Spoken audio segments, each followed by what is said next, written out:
la transmutation. Pourquoi suis-je fatiguée, voire épuisée parfois? La transmutation est par définition la transformation d'une substance en une autre par la modification du noyau atomique.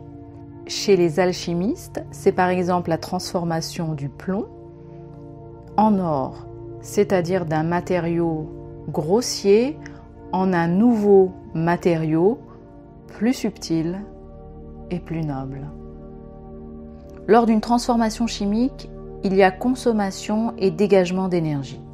Ce sont par exemple les oxydoréductions, avec une consommation en oxygène pour les éléments carbonés que l'on retrouve sur Terre, mais aussi pour les autres éléments, et qui consomment de toute manière de l'énergie pour créer une nouvelle forme de vie. Les plantes, par exemple, grandissent, se renouvellent et utilisent de l'énergie, par la photosynthèse notamment, pour perpétrer leur existence. Et il en va de même pour toutes les formes de vie sur la Terre. Jusqu'à maintenant, la vie et la perpétuation de la vie ne demandaient pas plus d'énergie qu'elle n'en avait besoin. Les plantes, elles, ne semblent pas fatiguées. Et pourtant, toutes les formes de vie sur Terre semblent en carence et souffrir en ce moment. Les ressources naturelles de la Terre, qui paraissaient inépuisables, semblent aujourd'hui aussi limitées et se raréfier. Toutes les sources d'énergie naturelle, comme le pétrole, le gaz, les métaux et même l'eau, semblent diminuer. Comme nous, la Terre, elle aussi, semble traverser un état de fatigue, voire d'épuisement. Alors, que se passe-t-il avec l'énergie?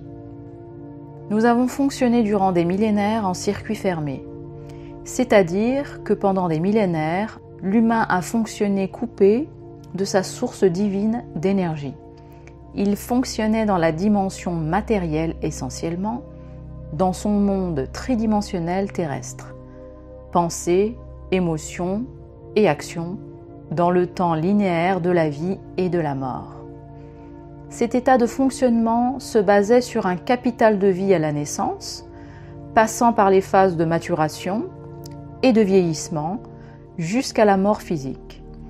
Une fois le capital de vie épuisé, la personne mourait. Le corps humain lui-même fonctionnait intérieurement en circuit fermé. L'énergie de vie, censée circuler librement dans toutes les parties du corps, elle aussi fonctionnait en circuit fermé avec des organes plus gourmands que d'autres selon la voie que l'humain avait choisi de vivre. Un pianiste, par exemple, concentrera son énergie dans ses mains et son cerveau droit créatif. Un professeur, lui, consommera plus d'énergie intellectuelle pour défavoriser d'autres parties de lui-même, comme la musculature, etc. Nous allons ainsi, au cours de notre vie, alimenter certaines parties de nous-mêmes plus que d'autres. Et notre corps physique prendra la forme de nos choix, avec des parties plus nourries que d'autres qui seront, elles, appauvries au fil des années. Et comme l'humain peuple toute la Terre porte les stigmates de nos choix en circuit fermé. Pour cette même raison, il y a des pays riches et des pays pauvres. Et comme nos choix ont changé ces dernières années, il y a des pays pauvres qui deviennent plus riches aujourd'hui et des pays riches qui s'appauvrissent.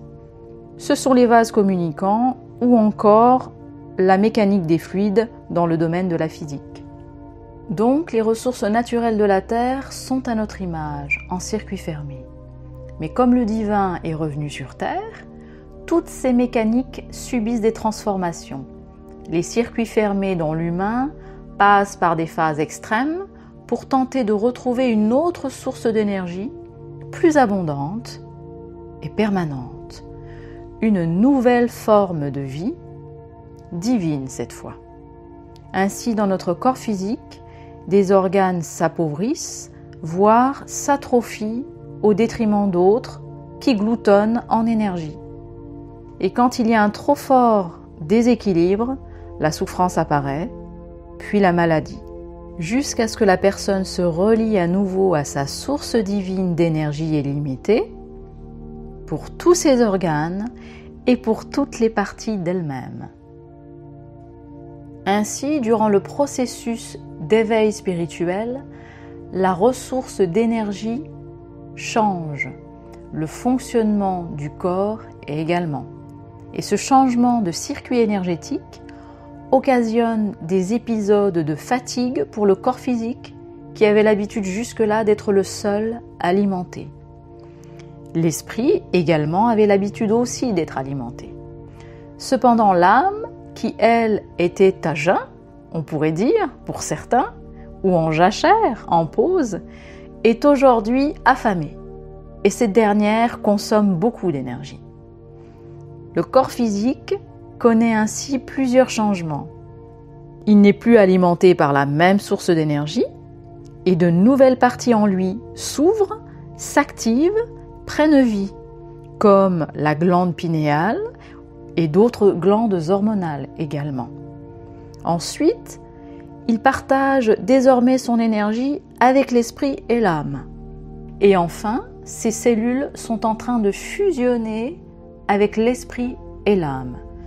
Et cette fusion, appelée aussi unité, consomme énormément d'énergie. Nos cellules carbonées deviennent cristallines. Ces cellules qui fonctionnaient par la gravité limitée autour du carbone et dépendantes du carbone fusionnent maintenant pour s'organiser dans un ordre plus élaboré dans la conscience divine torique, dans le flux d'énergie infinie, torique, illimité. Les cellules carbonées ainsi se transforment pour épouser l'ordre divin, cristallin, par le feu de la conscience divine.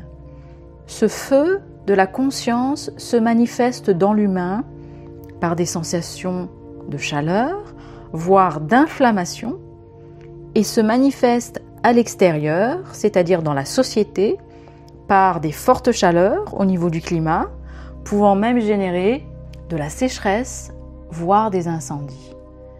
La fusion de la conscience divine occasionne ainsi sur Terre et dans l'être humain une forte consommation d'énergie, dans la chaleur, pour la transmutation globale de notre monde, soumis hier à la dépendance énergétique, vers l'indépendance énergétique nouvelle, illimitée. Nous pouvons ainsi accompagner cette transformation de la vie sur Terre avec des repos et des aliments sains, vivants, pour notre corps physique, c'est-à-dire de l'amour pour notre corps physique, et de la nourriture saine pour l'esprit et l'âme, c'est-à-dire de la nourriture porteuse d'espoir et de bienveillance envers les uns et les autres. Cette transformation de la vie sur Terre se fait par des projets nouveaux, des énergies nouvelles et des échanges plus justes et équitables pour tous les peuples.